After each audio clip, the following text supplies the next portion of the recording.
Hurricane Irma has just moments ago been upgraded to a major storm, a Category 4 hurricane. With Florida appearing to be right in its track, authorities there are sounding the alarm, warning residents to stock up and get their emergency plans in order right now. I'm going to go straight to meteorologist Tom Sater. Tom, the various models are starting to agree here that the continental U.S. is in the hurricane's path. When might Irma hit? Well, let me back up to Thursday when we first introduced Irma.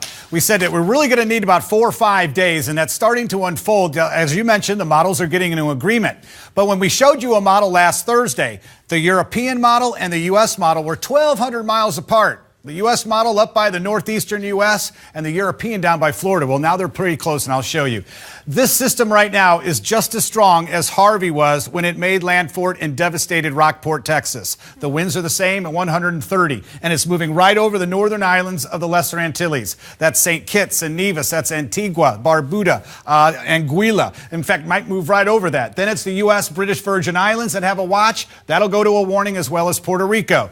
6 to 9 foot storm surges, 10 inches of rain. Most of the heavy rain, I think, is going to stay over water. But here's just a little time plan with tropical storm force winds. Tuesday, Wednesday, Thursday, Turks and Caicos, Dominican Republic, Haiti, then Cuba, and possibly even extending into southern Florida. But let's run the National Hurricane Center track, and you'll get an idea. It hasn't really moved much. It's been trending south. And if you look at this, you think, well, my goodness, this is heading right into the Gulf of Mexico. We can't rule that out, but I don't think that's the best case scenario right now. We have still a window open, although it's closing.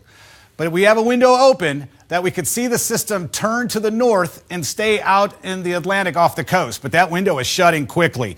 Most likely what we're looking at, Pamela, as we get in toward Friday, we're looking at a turn to the right.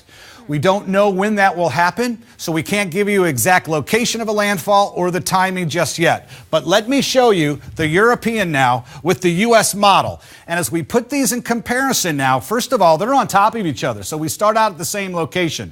You want to see agreement. They're not moving from each other.